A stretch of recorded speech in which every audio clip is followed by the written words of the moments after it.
Hello, welcome back to Trauma Talks. You guys, this is the second part of what I told you I was going to do uh, to help you guys, okay? So welcome to Trauma Talks, okay? This is Krystal Boothe, okay?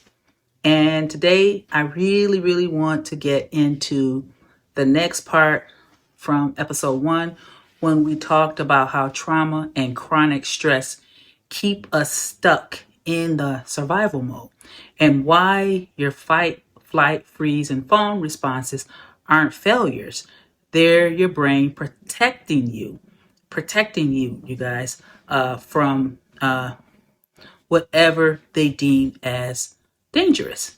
So today I want to show you the other side of the story, how to bring your executive brain back online so that you can lead, love, and live from your whole self. Yes, lead, love, and live from your whole entire self, because survival might keep you alive, but your executive brain is what helps you truly live. And a lot of people don't know that, but I really want to get into that with you guys today and really help you understand what the executive brain does for you and how to really get back to that place, okay? Because that's truly the safe space, okay? Your executive brain is housed in the prefrontal cortex, you guys. That's the front of the brain, okay? The part where the right behind your forehead, actually. And it's where you make decisions with clarity, regulate emotions instead of reacting impulsively. And this is where you see the bigger picture and plan long-term things. This is also where you show empathy and compassion without losing yourself, and also where you have amazing communication and great relationships. So when your executive brain is online, you feel grounded, thoughtful, and capable of leading both your own life and the relationships you have with wisdom and clarity. So it's really where you want to be. But here's the challenge, you guys. Trauma and chronic stress pull the blood flow and energy away from this area, leaving you stuck in survival responses. And that's why during conflict or stress, you might blank out, shut down, or react in ways that you later regret. Yes, those times when you're like, why did I do that? Okay, likely you were not in the executive brain. You were likely in what we call the survival brain, which is the amygdala. Okay, so the good news, you guys, is your executive brain isn't gone. It's just offline. And with the right practices, yes, we're going to show you about that. You can bring it back online. So stay tuned in this video. Don't leave. I have a lot to share with you. Here's how it works, you guys. When you create felt safety in your body, your brainstem relaxes. When the alarm quiets down, your limbic system, the emotional brain, stops flooding you with panic. That opens the door for your prefrontal cortex to step forward again. Yes, step forward again. Think of it like a Wi-Fi. When survival mode is screaming, the executive brain loses connection. But when safety and regulation resets the signals. Okay, so yes, it resets the signals. Can you imagine that?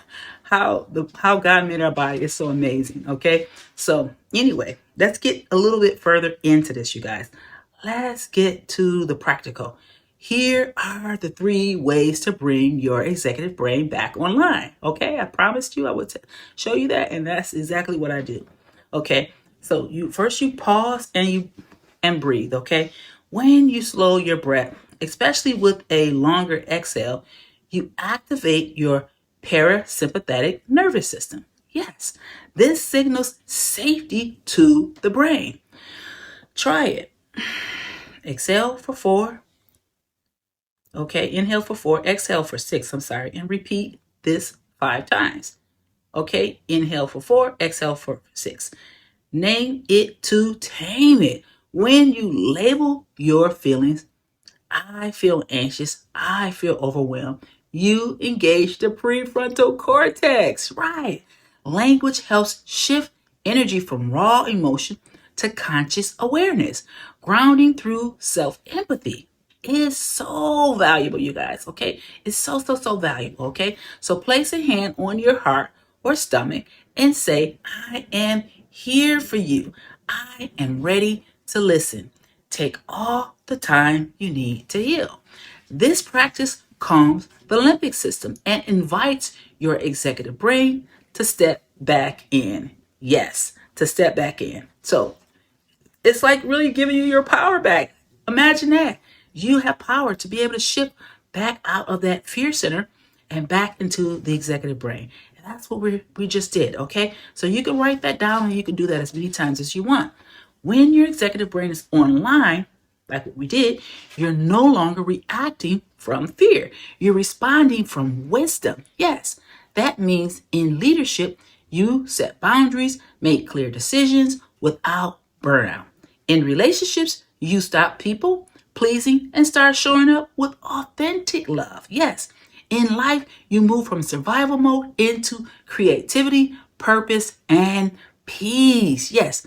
This is where healing stops being just about feeling better and becomes about reclaiming your power. Yes, reclaiming your power, okay? And that's what we're doing here. We're taking it all back. Everything that you lost through trauma and everything that you lost through difficult moments in life, we're taking it back because you are not broken. I cannot say that enough. You are not broken. You are healing. And every time you practice pausing, naming, and self-empathy, you're rewiring your brain for freedom. For freedom, you guys. Okay? So in episode 3, we're going to go deeper, you guys, into the tools for sustaining this shift. How to build emotional safety daily so your executive brain stays online. Okay? Because once you get it back online, you want to keep it back online, okay? You don't ever want to get back to that state where you can't think, where you just feel empty. If this episode resonated with you, okay, comment below. I'm ready to lead with my whole brain. I'm ready to lead with my whole brain. And don't forget to subscribe and hit the notification bell so that you don't miss the next episode of Trauma Talks. Okay, you guys? So together, you guys, remember, we're moving from survival into sovereignty. Okay, sovereignty. So thank you guys for joining me on Trauma Talks. I'll see you next time.